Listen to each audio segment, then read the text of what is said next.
santai pada malam ini. Okay, selamat datang lagi sekali ke webinar kesihatan, dan dalam siri ini saya buka sesi webinar ini dengan membawakan satu isu yang agak menarik untuk dibincangkan. Okey, sebelum saya memulakan perbincangan pada hari ini, saya ingin memperkenalkan ahli-ahli panel kita kepada anda semua, yang mana tidak asing lagi dan saya rasa ramai yang mengenali mereka. Okey, baiklah. Panel yang pertama kita iaitu Puan Nurliana Ramli, dia merupakan terapi cara kerja, ahli terapi cara kerja atau OT. Dan Puan Yana merupakan pengasas kepada Yana Ramli Terapi Academy di Kajang rasa. Okey, selamat datang saya ucapkan kepada Puan Yana. Okey, seterusnya ahli panel kita yang kedua iaitu Puan Nur Ashikin Yahya yang merupakan pengasas kepada perintis wawasan yang ada mempunyai rangkaian taska, tadika dan juga special need center. Di Dengkil ya, di Dengkil. Okey. Selamat datang saya ucapkan juga. Dan akhir sekali, panel kita yang ketiga iaitu Puan Fahia Yahya, Associate Bebas Asia. Yang mana merupakan pakar dalam menerangkan hal yang berkaitan sains ke dalam bahasa yang kita mudah faham lah. Selamat datang juga kepada Puan Fahia. Okey, sebelum saya memulakan perbincangan ini, sebenarnya lebih kepada perkongsian sebenarnya, izinkan saya mengupas sedikit tentang tajuk webinar ini. Okay, kalau sebut berkenaan dengan anak istimewa atau anak syurga, mesti ramai yang akan terlintas di fikiran, anak orang kurang upaya, OKU, dan juga autism, kan? Sebenarnya banyak tau cabang yang orang kurang upaya ni, dia banyak sebenarnya. Bukan masalah pembelajaran saja sebenarnya. Bukan masalah fizikal saja. So, jadi masalah ini pun termasuk juga dengan tingkah laku, urus diri sendiri dan juga dari segi akademik. Okey, dalam Zoom malam ni saya tak pasti ada guru taska ke tadika ke, dan yang saya tahu ada ibu bapa. Ada ibu bapa kepada anak istimewa, dan juga mungkin sesiapa sahaja yang dalam ni, saya nak tanyalah, macam adakah anda semua tu boleh bezakan anak yang mempunyai masalah yang anak istimewa ni, boleh bezakan tak dengan anak yang tipikal dari segi fizikal? Saya rasa tak boleh kan, kita tak dapat nak kena pasti kan. Jadi macam mana kita yang bukan pakar ni nak tahu kan. Okey, untuk menjawab persoalan saya ini, saya serah kepada panel kita yang pertama, iaitu Otiana, untuk menerangkan bagaimana untuk kita bezakan anak istimewa ni dengan kanak-kanak tipikal. Okey, dipersilakan Puan Yana. Okay, Assalamualaikum warahmatullahi wabarakatuh. Saya Nurliana binti Ramli, occupational therapist. Okey, pertama sekali kita kena kenali maksud apa itu autism spectrum disorder lah. Okey, autism spectrum disorder ni adalah developmental disabilities lah. Dia ada differences dalam dia punya brain lah. Okey. Okey, dia punya ciri-ciri autism adalah regarding on social, behavior and sensory problem lah. Okay. Untuk behavior biasanya anak-anak autism ni tak ada ada masalah eye contact. Okay. Dia tak ada eye contact lah. Lepas tu dia tak faham dia tak faham arahan, dia tak faham feeling orang, dan dia pun tak boleh nak express dia punya feeling sendirilah. Okay. Selain tu, untuk masalah sensory, dia tak boleh bunyi yang kuat. Loud noise, dia tak boleh lah. Okay. Lepas tu, dia akan ada masalah fikir kita, repetitive behavior. Contohnya macam flapping hand. Ada juga yang autism yang tak flapping hand. Okay. Lepas tu, dia suka spin object. Okay. Untuk socialization skill, kita boleh nampak anak autism ni suka bermain sendiri. Dia tak suka dalam group, dia suka main sendiri-sendiri je. Okay. Okay, ada sesetengah autism hyperaktif. Ada juga sesetengah autism senyap je. Okay. Dan ada juga autism yang ada masalah sleep problem. Okay. Okay. Autism biasanya ada 3 type lah. Okay. Type 1, type 2 and type 3 lah.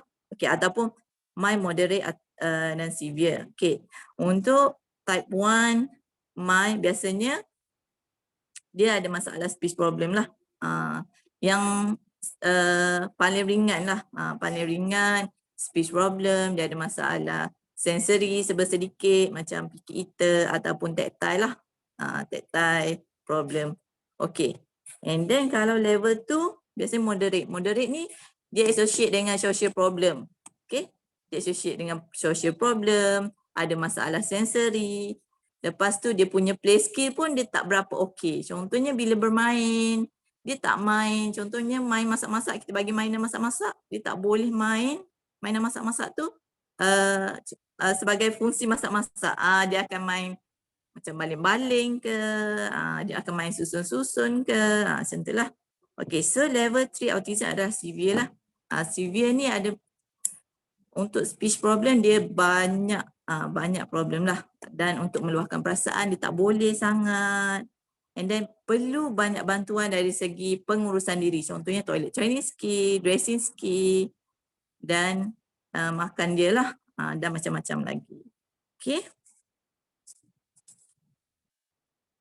Okay, untuk autism dia juga ada behavior issue lah, contohnya dia ada tantrum yang tidak terkawal lah. Tapi ada juga autism yang rigid dengan rutin. Contohnya dia biasa ikut jalan pergi sekolah, ikut jalan A. Tapi bila berubah rutin dia tu, dia akan tantrum. Sebab dia sangat rigid. Okey. Macam mana kita nak atasi rigid dia tu? Untuk autism ataupun anak-anak istimewa ni, kita memang kena prepare mentally lah. Kena bagi tahu social story dulu kat dia, esok kita nak pergi sekolah, lepas cuti lama, okey kita akan naik apa, pakai baju apa. Okey. Itu sahaja daripada saya. Okey. Baiklah. Okay, terima kasih kepada Utiana atas perkongsian sikit perkongsian beliau tentang cara mengenal pasti anak istimewa ini. Kalau nak tahu tu kena pergi center Puan Yana lah kan. Okey. Jadi sebenarnya kita perlukan masa dan pemerhatian, betul kan? Mana kita kena observe anak tu, jadi baru kita dapat tahu oh ini dia masalah apa? Masalah pembelajaran tu banyak jugalah kan. Okey. Jadi macam setengah tu kan ada kadang-kadang ada GDD. GDD ni tu kelewatan perkembangan global. Dan dengan ciri autistik. Ini saya pernah jumpa. Oh maknanya dia ada masalah lain tapi tu dia ada autistik juga. Itu pun benda-benda baru juga bagi saya. Okey. Jadi memang tak dinafikan susah lah untuk kita ni orang biasa nak kena pasti anak istimewa. Melainkan kita bawa dia pergi klinik, kita pergi jumpa macam kita jumpa Otiana, kita jumpa OT, kita pergi jumpa doktor, baru kita tahu masalah anak tu kan. Dan bila kita dah tahu, mestilah kita nak hantar, kita akan pilih sekolah, center ke mana-mana yang menerima anak istimewa ni. Okey, baiklah soalan saya seterusnya untuk Puan Shikin lah, panel kita yang kedua. Boleh tak Puan Shikin ceritakan sedikit macam mana boleh terdetik di hati tu nak buka center, special need center ni. Kan? Senang tu. Dan juga apa cabarannya? Boleh ceritakan sikit lah cabaran dia tu. Okay, dipersilakan Puan Shikin. Okay, Assalamualaikum dan selamat malam kepada semua. Okay, saya Puan Shikin, founder Perintis Wawasan. Saya mempunyai tadika, taska dan yang terbaru ialah special needs lah. Saya telah berada dalam bidang pendidikan awal kanak-kanak ni lebih kurang 12 tahun. Bagaimana saya terdetik untuk membuka Autism Center ni sebenarnya panjanglah cerita dia. Jadi kena pendekkan kerana saya ingin membantu lebih ramai lagi pelajar-pelajar yang berada di sekitar Sepang ni. Okey. Sebab kebanyakan center yang ada tertumpu di Cyberjaya, Bangi, KL, yang jauh-jauh lah. Jadi Bengkel adalah satu kawasan yang luar bandar. Okey. Dan kebanyakan orang tak kenal pun Dengkil tu kat mana, sampai kena explain pula sebelah Putrajaya je. So macam sedih, kadang-kadang nak cari cikgu pun dekat je sebelah Putrajaya.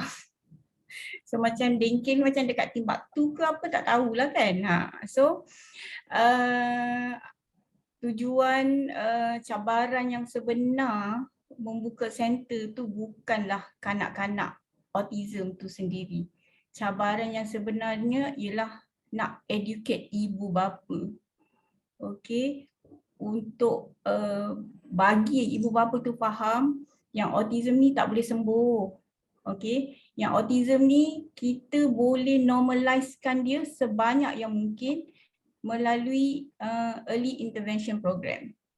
So, bila dah diagnose, saya selalu pesan, kalau puan dah diagnose, jangan in denial lama-lama. Kesian kat anak. Okey. Okey, kena masukkan dia ke EIP atau masukkan dia kepada taska tadika yang boleh menerima mereka. Okey. So kalau yang ada moderate tu, dia memang kena masuk ke EIP program. Sebab normal teachers tak boleh nak handle dia punya behavior issue. Okay. So, kalau di center saya, kita akan shapingkan behavior dia dulu dalam 1 term ke 2 term. Lepas tu kita akan buat partially inclusive dengan persetujuan parents lah. Dan slowly kita hoping kita boleh dischargekan dia boleh terus inklusif di tadika normal. Along the way tu, banyak yang parents kena faham cabaran untuk membesarkan anak autism ni. Dia ada fasa-fasa dia. Fasa yang paling utama ialah sekarang, between umur 3 ke 6 tahun. Waktu ni lah kita nak shaping behavior dia, nak ajar pengurusan diri, nak ajar toilet train, nak dekatkan sebanyak yang boleh kelewatan perkembangan dia mengikut umur dia. Jika kita berjaya membuat yang itu, so kita dah boleh nampak mereka ni seperti kanak-kanak tipikal yang biasa. Ibu bapa haruslah belajar macam mana nak urus emosi anak-anak ketiga di rumah. Kena buat rutin di rumah juga. Saya dengan Otiana selalulah kalau jumpa parents, kita akan tekankan perkara ni. And sometimes we do home visit juga. Kita buat home visit untuk tengok keadaan anak dekat rumah, and then lepas tu kita tanyalah apa masalah, lepas tu apa yang kita boleh bantu. So nampak gaya macam berjaya kan Otiana? Kita punya home visit yang pertama hari tu. Alhamdulillah, okay, good progress. Anak dia dah tak masuk dah dekat rumah-rumah jiran selepas balik dari sekolah. Sebab one thing yang kita kena faham, parents yang anak-anak dia autism ni waktu age 3 hingga 6 ni tak mencabar sangat. Mencabar dia hanyalah setakat tantrum dia. Kena belajar shaping dia punya tantrum dia. Tapi bila dah masuk fasa 7 tahun ke atas, yang itulah fasa yang paling mencabar. Especially jika parents tak belajar macam mana nak letak boundaries di rumah. Okey.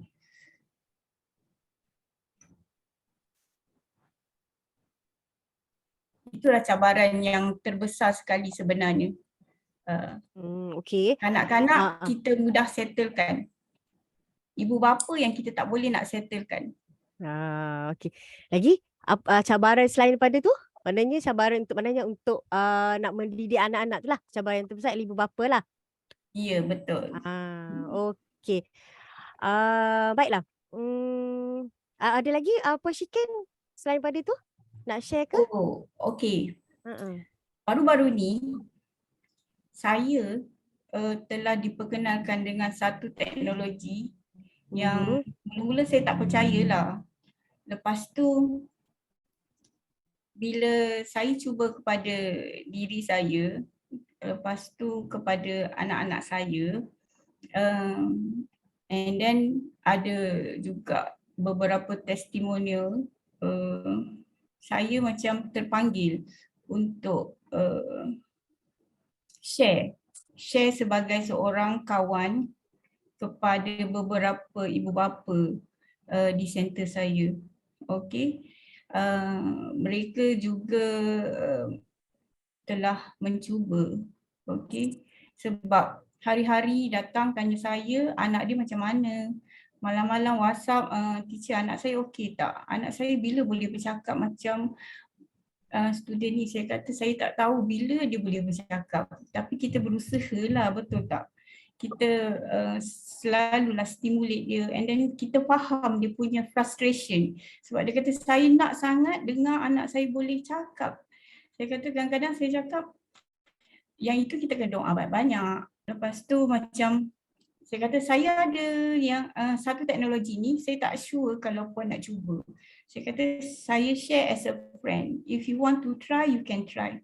But it's very good. I think it's very good. Lepas tu dia kata macam mana tu? Lepas tu saya pun kata okey. Saya terangkan sikit, lepas tu nak tak cuba? Saya kata kalau cuba you will be the first person lah. Anak you will be the first person yang cuba. You parents yang berani. Okey, yang tu kita akan kongsikan nanti untuk second slot lah. Okey, apa yang okey, terima kasih Puan Shikin. Apa yang Puan Shikin dan Otiana ceritakan tadi dan juga dengan tajuk kita iaitu bagaimana teknologi itu dapat meningkatkan potensi diri mereka. Okey, dari berdasarkanlah pengalaman saya. Saya sendiri ada anak yang ada masalah pembelajaran. So dia ada disleksia, dia ada ADHD, dia slow learner. Kira semua dia tapau lah. Semua dia tapau. Okey. Jadi apa yang apa Syikir ceritakan tadi berkenaan dengan teknologi. Saya mencuba teknologi tu pun disebabkan dia diracun lah oleh Puan Shikin. Kita cuba. Okey, cuba dan juga saya dapati hasil dia memang superb. Bagi saya superb lah sebab kita nak ambil masa yang lama bertahun untuk disiplinkan anak, untuk konsisten kan. Contoh macam sebelum ni dia memang susah tidur, dan dia susah bangun. So sekarang dah senang tidur, senang saja. Dia tidur sendiri, tak payah suruh dan dia bangun sendiri. Lepas tu dia dah boleh ingat nama cikgu dia dan nama kawan dia. Yang penting dia boleh ingat sifir. Dia dah hafal sifir sekarang. Okey. Berkenaan dengan itu, saya nak tanya Puan Fahiyah. Puan Fahiyah kita untuk menerangkan sebenarnya apa ada dalam teknologi tu yang buatkan okey, anak saya berubah dengan cepat sangat. Maknanya cepatlah, ambil masa saya cuba dalam tak sampai sebulan tau. Mesti saya cakap benda lah ni kan. So boleh tak? Okey, Puan Fahiyah silakan. Okey, terima kasih Puan Nora. Alright, satu pembelajaran untuk kita semua ya. Bagi saya yang tak ada anak-anak yang sebegini istimewa, bagi saya adalah satu pembelajaran yang sangat hebat dan saya rasa cabarannya memang tak terduga lah ya. Macam mana cikgunya di sekolah, ibu ayah yang terpaksa disiplin, mendidik anak. Dan tadi saya rasa terharu juga bila ada ibu bapa yang nak dengar suara anak dia. Kan? Nak dengar anak dia bercakap. Sebab saya ni dah ada 3 orang cucu dah. Jadi saya tahu perasaan itu sebagaimana ibu ayah itu nak dengar. Kan?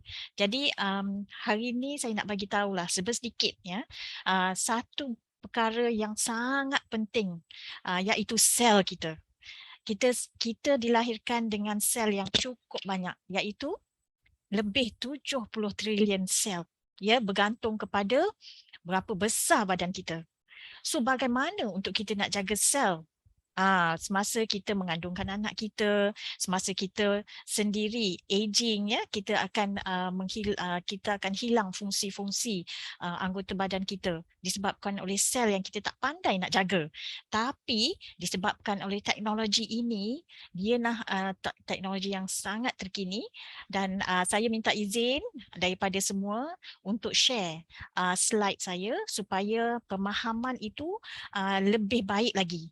Sebab you kena tengok sendiri dan cuba fahamkan, dan insyaAllah ya, di akhir sesi nanti lebih jelas apa yang kita nak sampaikan. Alright? Okay. Okay. Nora tolong bantu admit ya. Okay. So dalam sel badan kita ada insyarat, molekul insyarat redox.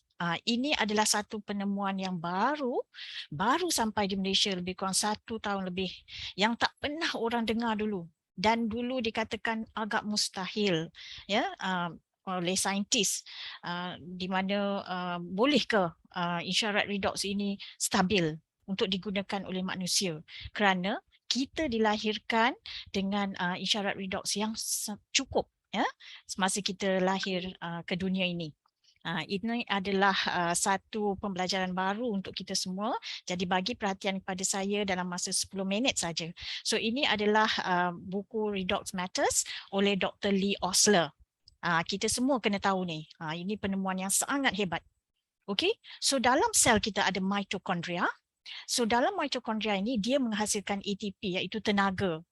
Kalau kita kata tenaga itu, inilah dia tenaga daripada mitokondria yang duduk dalam sel. Ada 70 trilion sel di dalam badan. Jadi masa kita lahir, dia juga melahirkan signal. So kalau kita tengok sel di sebelah kiri ini, dia gebu, penuh dengan isyarat dan sihat.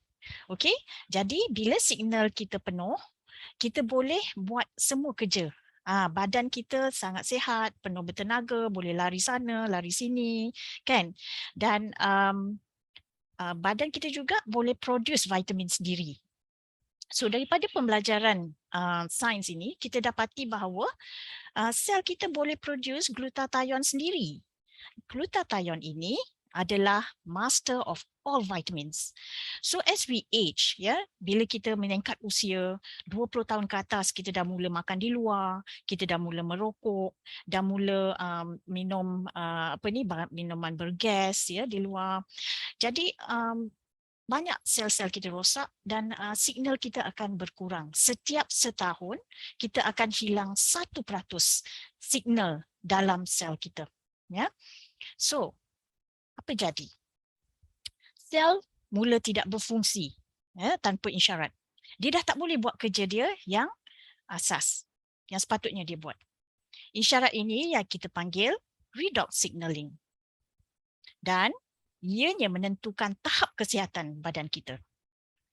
Okey, apabila mitokondria menjadi lemah dan tidak boleh memberi isyarat lagi, so badan kita akan menjadi tidak selesa. Okey, so kita panggil sebagai tidak selesa. Kita tak boleh cakap penyakit. Okey, badan kita, anggota badan kita mulalah menjadi tidak selesa.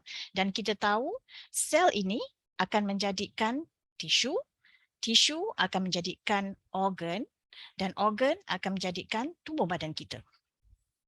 Okey, sel juga rosak disebabkan oleh radikal bebas. Okey, banyak perkara di luar sana, UV light, ya, air pollution, ya, apa yang kita hirup, mungkin udara kotor, ya, radiation daripada apa semua yang kita gunakan, semua akan merosakkan sel, keradangan, asap rokok dan banyak perkara lain menyebabkan rosaknya sel. Dan bila rosak sel, signal kita juga hampir tak ada, penghasilan signal makin berkurang. So, kita dapati bahawa organ-organ mulalah tidak berfungsi dengan baik. Ya, dia tak boleh perform sebab badan kita ni tak rehat. Ya, dia tak rehat, dia sentiasa akan mengeluarkan enzim, ya, menghancurkan makanan, memproses makanan, okey, dan banyak lagi kerja-kerja dia. Jadi redox signaling ini sebenarnya fungsi dia lebih besar lagi, ya, mengawal body system. Dalam sistem actually badan kita is a mechanical sistem tau, di mana banyak sangat 12 sistem yang dia perlu jaga. Just imagine, ya.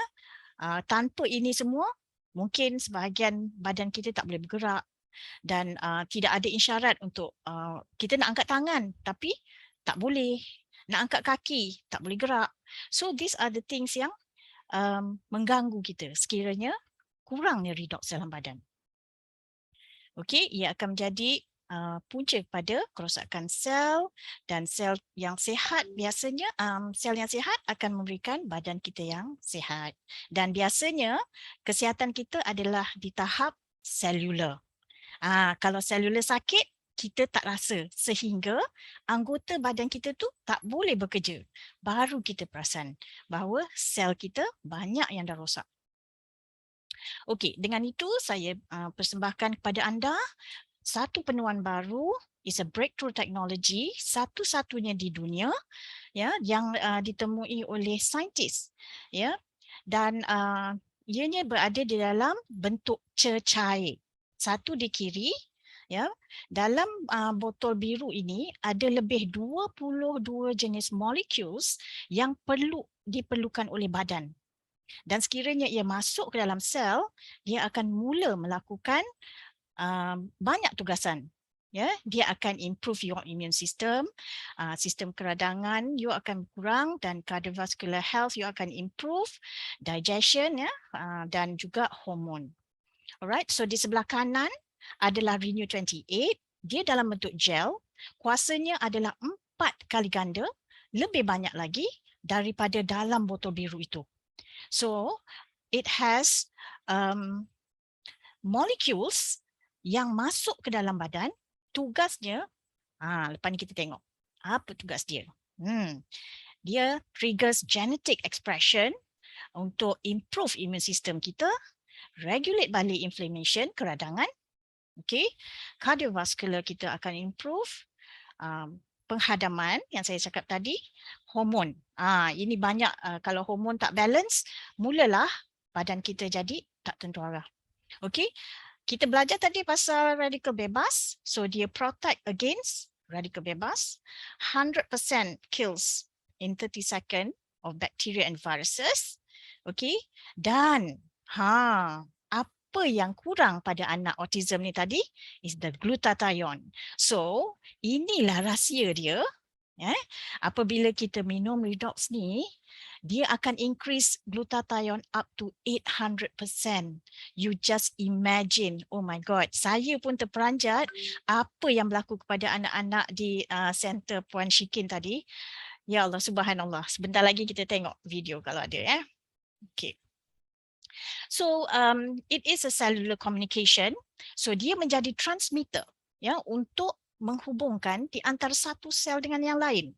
Dia akan berborak, dia akan berbincang apakah perkara yang dia nak buat, ya, dan apakah pembaikan, apakah protection, apakah dia boleh self destruct diri dia sekiranya dia rosak, ya, dan keluarkan new baby cells, dan dia akan penuh dengan isyarat baru yang boleh amplify dan memberitahu otak kita untuk repair kawasan ni. Ada anasir yang kurang baik di sini. So dia akan beritahu semua kita punya bahagian badan, ya, untuk bertindak cepat. So completely native. Native ni bermaksud kita lahir dengan redox ini sebenarnya. Ya, pada asalnya saintis ingat redox ini adalah waste daripada sel tadi, daripada mitokondria. Ya, mitokondria melahirkan ATP, iaitu tenaga untuk badan kita, tetapi ada benda kecil-kecil yang lahir daripada sel ni, mereka ingatkan itu adalah bahan buangan. Tetapi rupa-rupanya itu adalah signal. Dia pergi terbang ke sana sini dan dia bagi tahu, oh apa benda nak buat. Oh, kita jumpa ni satu benda yang tak baik di sini. So rupanya itulah yang ditemui, ya, tak berapa lama dulu. It's about 20 years ago. Alright. So proven to be completely safe and zero toxicity. Boleh minum satu botol pun tidak akan memudaratkan, ya, tapi siap duit je lah. And then it's always supported by research and clinical studies. So inilah dia Asia Redox yang sangat luar biasa, tetapi yang paling penting ya, dia actually empower badan kita untuk heal naturally. Dia bukan ubat. Saya ingin ingatkan di sini bahawa redox signaling molecule ini bukan sebarang ubat yang akan memulihkan, tetapi ianya akan memberikan kuasa kepada sel untuk membina diri dia sendiri, protect diri dia sendiri dan membaik pulih dengan sendirinya. Itulah hebatnya kita punya signal molecules ni, ya. Dulu kita tak pernah tahu ya, kita tahu vitamin saja yang boleh protect sel. Rupanya ada banyak perkara lain yang kita perlu tahu. So apakah redox yang akan lakukan? Beberapa perkara, pemulihan sel, antioksidan, dengan anti penuaan. Of course bila sel kita cantik, kita akan jadi muda. Dia boleh reverse age until 16 years ya. Sangat miracle. So kekalkan sel sihat, beri perlindungan pada sel, optimumkan immune system. Ini sangat penting untuk anak-anak ya, especially dalam keadaan penuh dengan penyakit sekarang ni dan masa-masa depan yang tidak pasti ya, dengan banyak penyakit. So kuasa perlindungan sel, dia empower the cell untuk membaik pulih dengan sendirinya, mempercepatkan pemulihan tisu.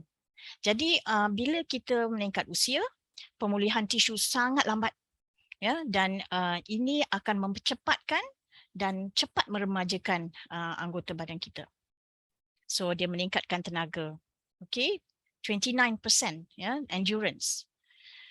Okay, so contoh-contoh kalau kita tak selesa, inilah dia. Akibat daripada free radical study, macam-macam kita tak ada signal semakin lemah. So all this comes in place dan mulalah kita merasa tidak selesa sana dan sini. So we have the brain power, di mana di mana kita ada redox dan juga innovation. Kita ada saintis yang mengkaji dan dihantar ke lab untuk memastikan bahawa ianya sesuai untuk manusia dan boleh digunakan untuk peluang, maknanya peluang untuk sihat, harapan untuk membaik pulih kesihatan kita dan anak kita tadi. Sebab dia akan mengeluarkan glutathione ya, yang membantu pemikiran mereka. Dan ada ethos dan juga legacy. Kenapa kita kata legacy? Dia ada 30 tahun di depan kita. Semua produk ini dipatent dan tidak ada orang boleh tiru.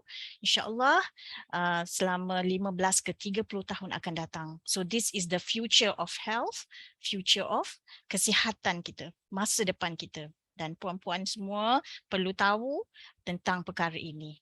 Okey, so dengan itu saya ucapkan terima kasih. Saya kembalikan balik pada Puan Nora. Moderator kita.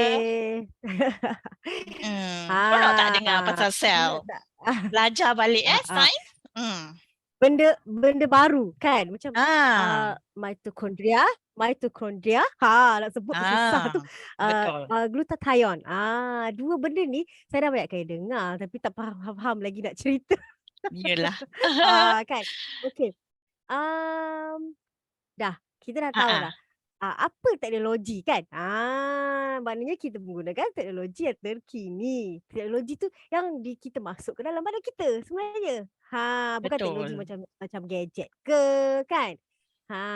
Okey. Tadi di ruang chat tu yang tanya berkenaan dengan jalan berjengket tu kan? Ciri-ciri apa? Tukar ciri-ciri anak yang apa tadi soalan? Adakah jalan berjengket tu salah satu sign anak itu dikategori autism? Okay. Puan Syikir dah jawab tu. Ya, berjengket tu adalah salah satu ciri yang ada. Ini sebenarnya apa tu? Puan Yana. Kan Puan Yana dah ceritakan tadi. Tapi dia tak disebut kan berjengket tu. Mana banyak kan? Banyak sebenarnya tanda-tanda. Betul tak? Tanda-tanda kita nak tahu anak ini ada masalah ke tak kan? Okey. Kita balik semula kepada Puan Yana.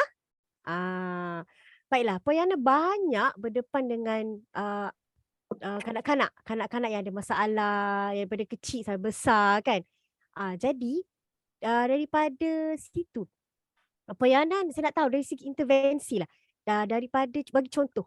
Bagi contoh kanak-kanak tu daripada dia tak boleh duduk diam masa dia datang kat center Bayana dan sekarang dia boleh duduk diam.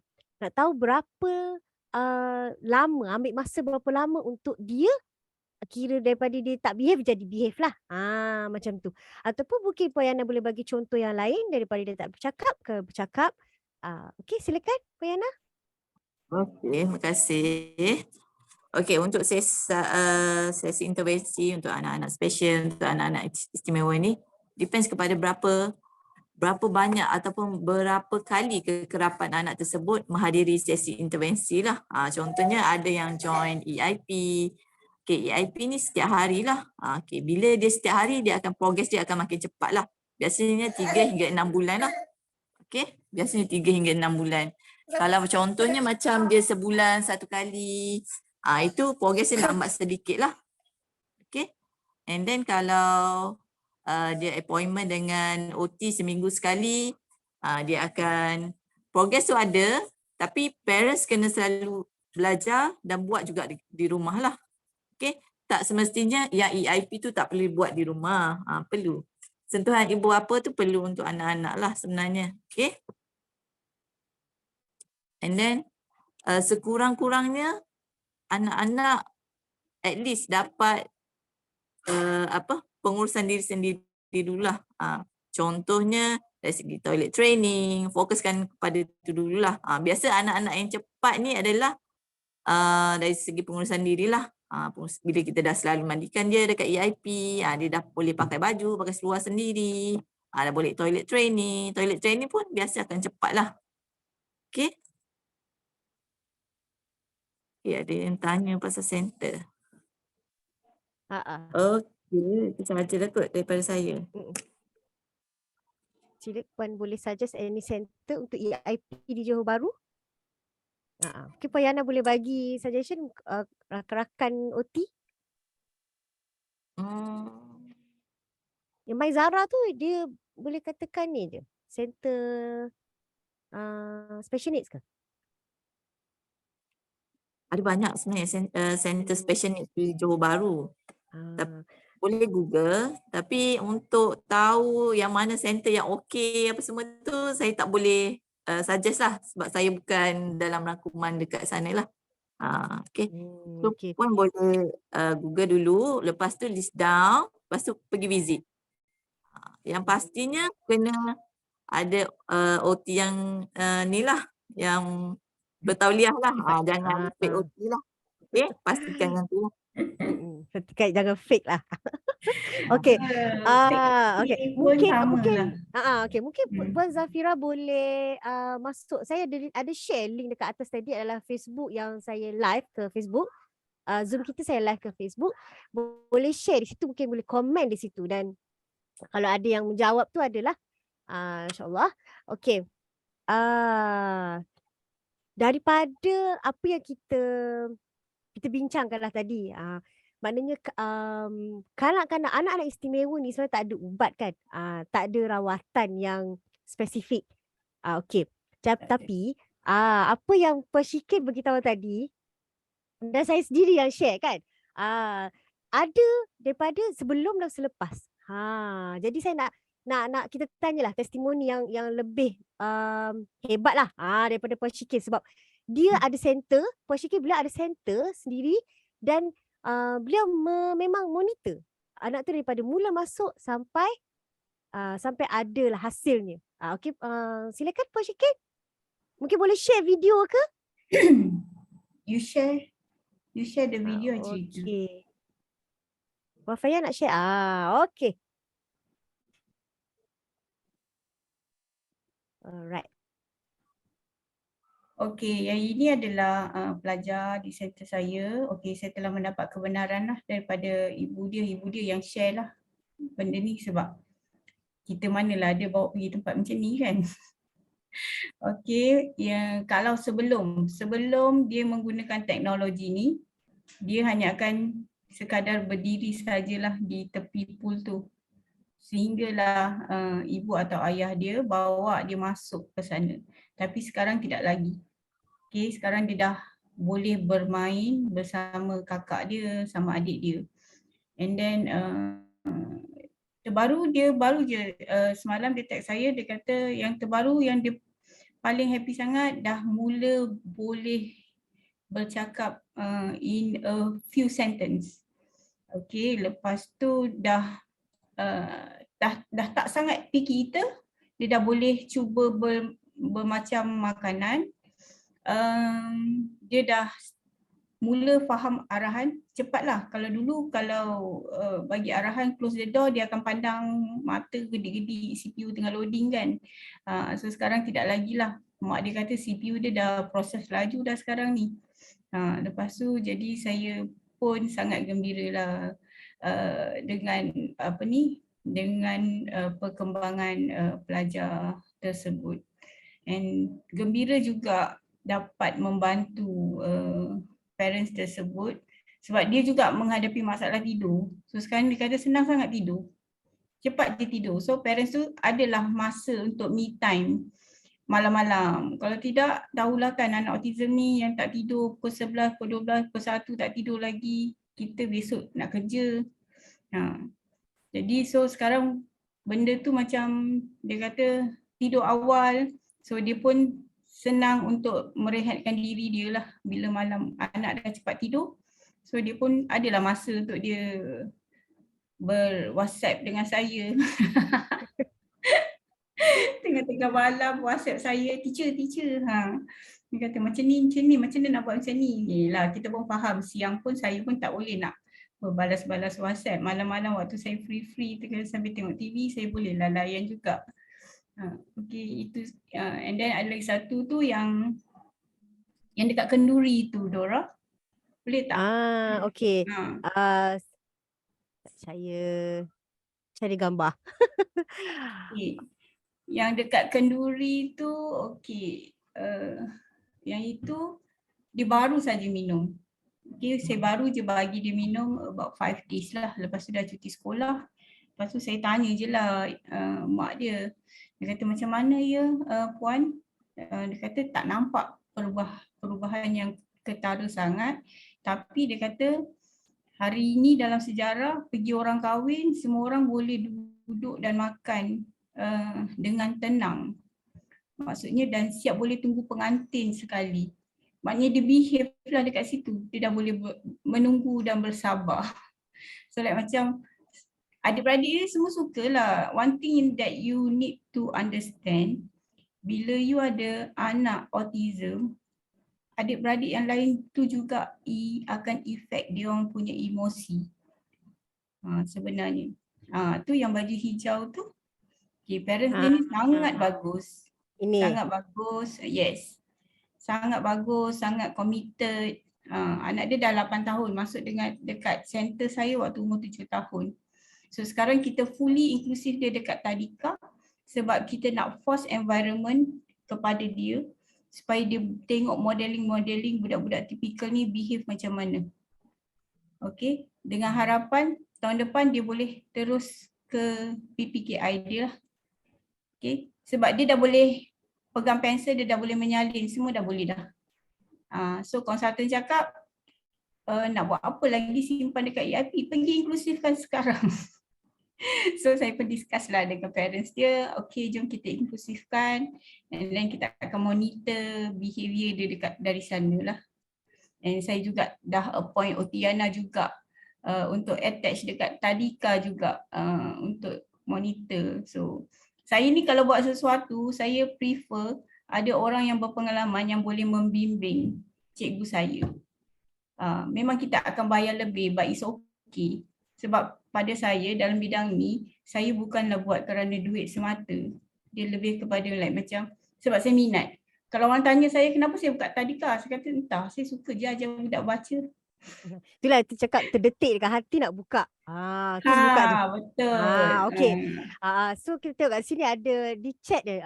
Nur Akmal dia tak, alhamdulillah, thank you Puan Syikir, terima kasih sentiasa reply saya. Kan maknanya mungkin reply message dia, WhatsApp dia lah. Itu Mak Arif lah tadi. Ya betul. Maknya ke? Okey. Yeah. Okey, ni daripada ini doktor ke Syazril Syahrudin ni.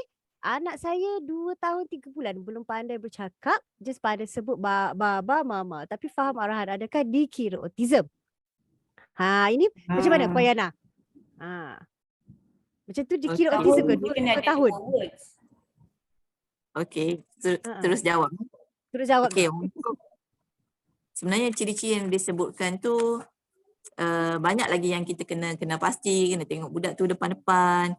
Okey, tapi yang pastinya jangan miss buat MCAT dekat klinik kesihatan lah. Kan ada buku kesihatan, buku klinik kesihatan tu kan. Yang warna merah atau yang warna pink ataupun warna biru tu, jangan miss yang tu. Sebab nanti umur 2 tahun lebih kita akan check MCAT. Bila check MCAT tu ada beberapa tanda-tanda yang menunjukkan anak kita perlu further lah untuk berjumpa dengan doktor. Dan doktor akan check adakah betul anak saya ni autism. Sebab kalau OT tak boleh nak terus diagnose anak awak autism lah. Dia kena jumpa, tengok dulu macam mana. And then perlu jumpa doktor lah untuk further lah. Okey. Kalau setakat dia hanya delay dari segi umur sebenar developmental age dengan chronological age tu, kalau dia delay sikit daripada tu, kita boleh bantulah. Okey. Check dengan doktor. Okey, boleh refer doktor lah untuk diagnosekan sebab OT cuma bagi nasihat kan? Macam ni. Ya, Alright. betul. Okey. Kita dah dengar dah daripada Puan Shikin testimoni student dia. Kanak-kanak di Special Needs Center. Okey. Kan bila kita fikir balik, macam mana kenapa dia menggunakan teknologi ni, apa ada dalam teknologi tu dan macam mana benda tu terjadi. Kan macam contoh, anak saya kan saya cakap dia tak suka tidur siang dan dia susah tidur malam dan dia senang distracted lah, dia senang terjaga tengah malam, dia kurang tidur. Jadi sekarang ni dia memang tidur siang tidur, malam pun dah macam pukul 10 dia dah out dah. Dah pagi dia bangun awal lah, nak pergi sekolah dah bangun sendiri sekarang. Okey. Ini dari segi sains ni, Puan Fahia boleh jawab tak?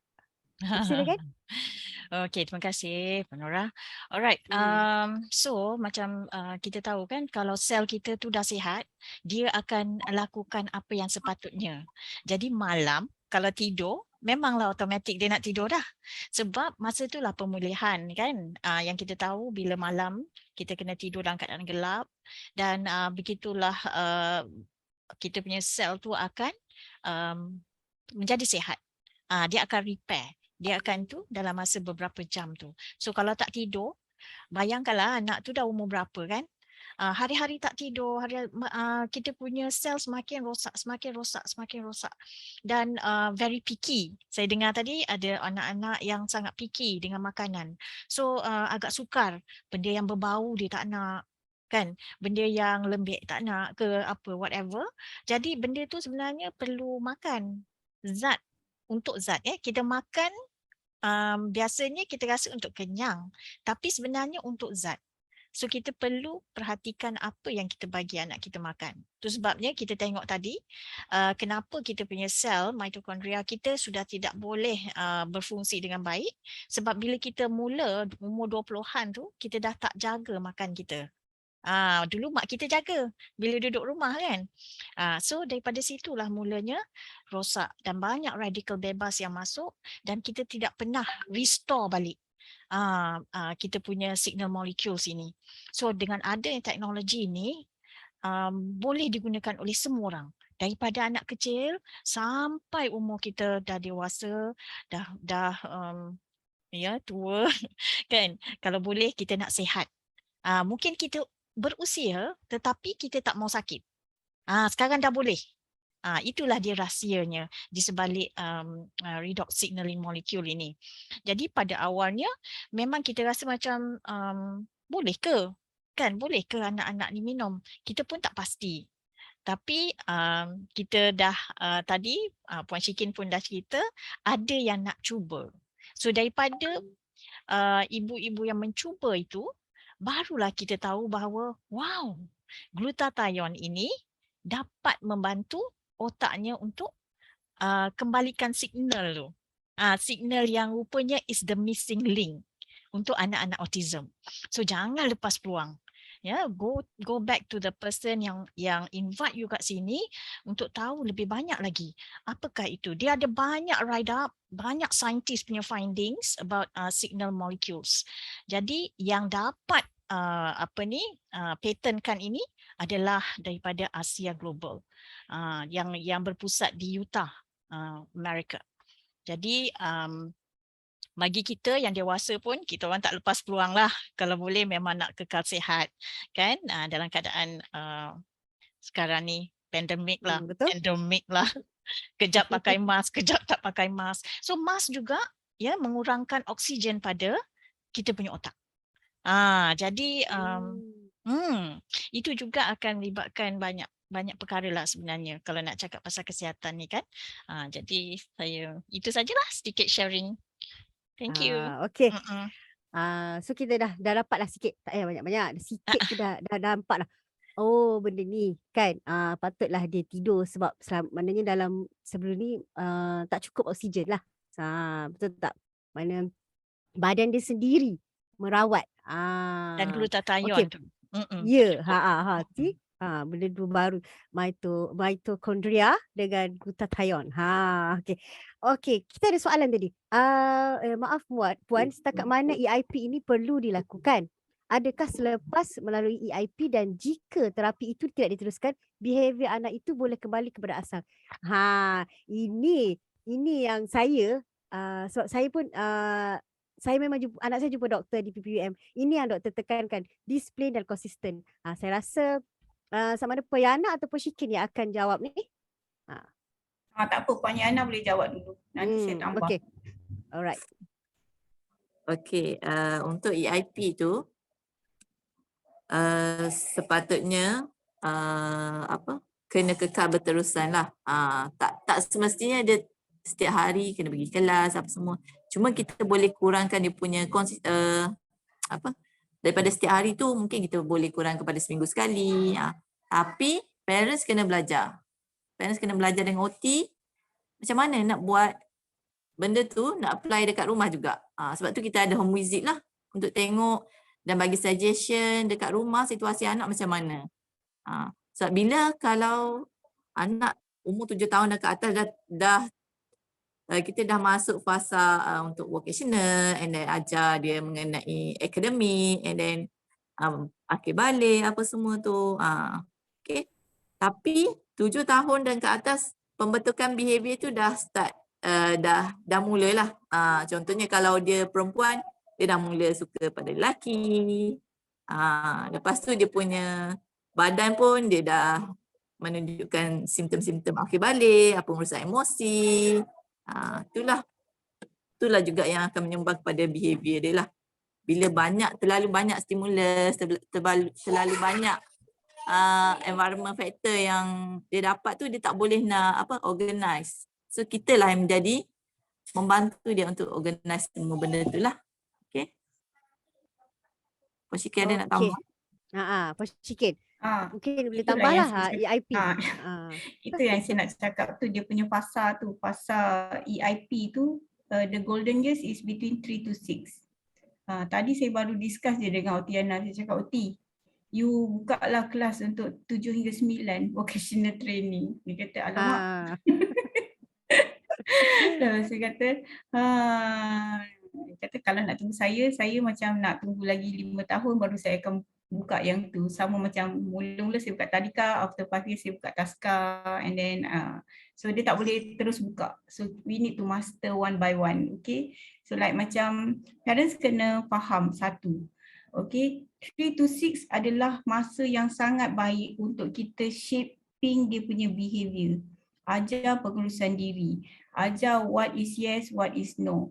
Ajar adab di meja makan, makan kena duduk, tak boleh lari, makan kena kunyah, jangan makan depan TV. Betul tak Oti? Nanti anak tak kunyah betul, tahu-tahu habis je. Macam tu. Okay.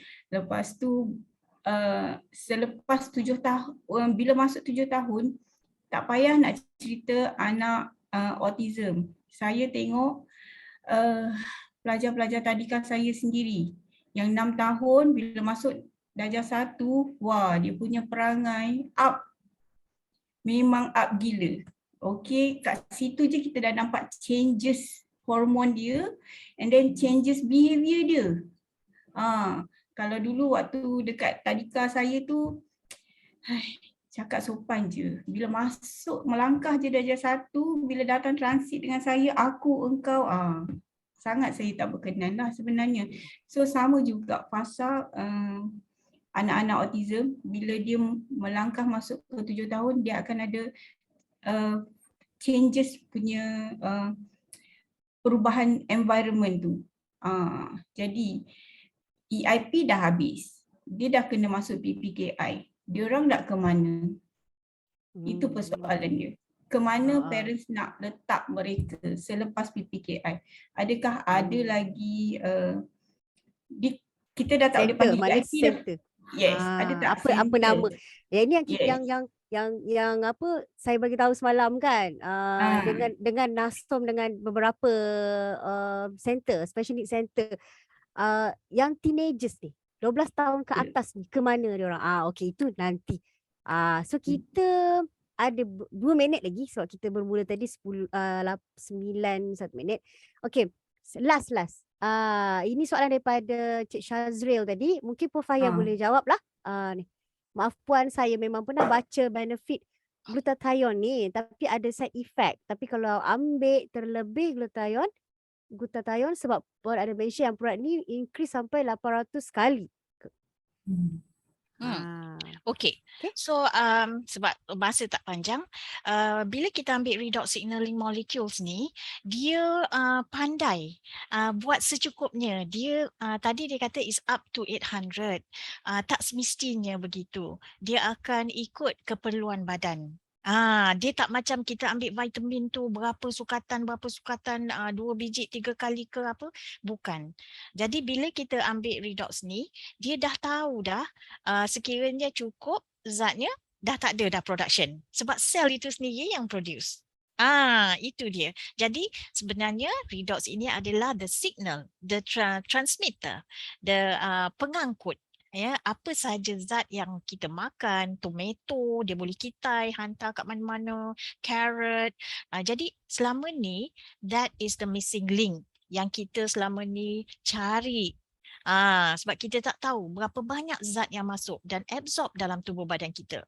So this is the missing link. Saya dah berapa kali cakap kan. Jadi kalau ada rezeki, insyaAllah bolehlah bertemu lagi dan kita boleh cerita lebih banyak lagi tentang kehebatan redox ni. So don't worry tentang terlebih ke apa ke, dia sangat bijak. Sel kita sangat bijak. Okey, terima kasih. Harap menjawablah sikit. Jadi, okey, kita dah cukup 1 jam.